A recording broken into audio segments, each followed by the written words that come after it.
Sur l'emploi, mais on est aussi parfois, et vous allez le découvrir, dans les clichés. En voici une illustration. Il s'agit d'une délocalisation à l'envers. Le numéro 1 des centres d'appel marocains vient d'investir massivement en France, où le coût du travail serait pourtant 3 fois plus élevé.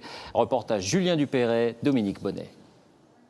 À Dreux, l'un des premiers employeurs de la ville est une entreprise marocaine. J'ai le plaisir de vous appeler aujourd'hui car en tant qu'abonné fidèle... Non madame, nous vous offrons les frais de mise en service.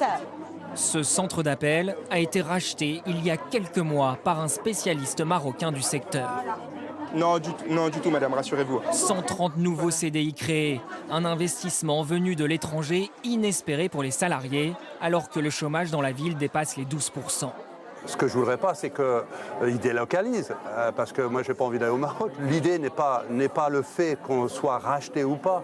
Le fait, c'est qu'on puisse travailler. Des centres d'appel marocains en France, c'est un peu le monde à l'envers. Jusqu'ici, ce sont plutôt les emplois français qui partaient vers des pays où la main-d'œuvre coûte moins cher, comme le Maroc, le Sénégal ou ici la Tunisie. Alors, comment expliquer l'arrivée d'entreprises marocaines dans une France où les salaires et les charges sont bien plus élevés? Un numéro de téléphone, s'il vous plaît. 30 €, c'est le coût d'une heure de travail dans un centre d'appel en France, tandis qu'au Maghreb, cela revient à 13 €. Ce patron marocain a lui aussi installé une plateforme téléphonique en Normandie. Ça va? Et peu importe le coût, il y a de la demande, une demande bien précise.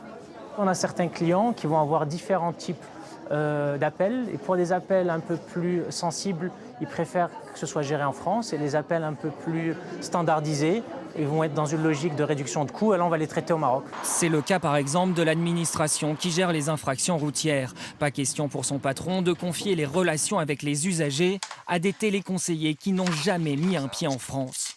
Il vaut mieux connaître le droit pénal, mais surtout l'environnement juridique et géographique.